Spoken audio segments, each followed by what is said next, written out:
think, is a very good example of the importance. We know the American people love the result of DOGE. I think there were some questions perhaps about how it was applied. But what we do know is that the DOGE approach, the goal of that entity and of that committee is something the president appreciated and still does, as do the American people very much.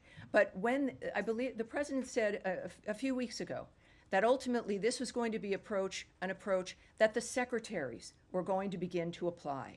And also that does make sense, because whether it's the secretaries or the undersecretaries or the people running the offices, it is the daily work of individuals committed to the country, making a difference for the world.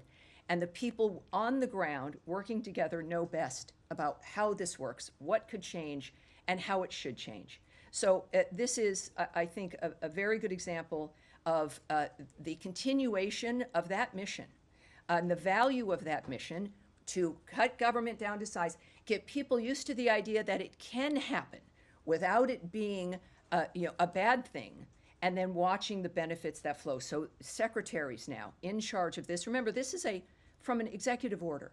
This is a whole of government, every department looking at how they can make their department more efficient, less burdensome, less bureaucratic. This is the State Department's version of that. I would say that that DOGE is not in charge of this, but this is the result of what we've learned and the fact that we appreciate the results, and we want more of those results, and it is now in the hands of the secretaries as well.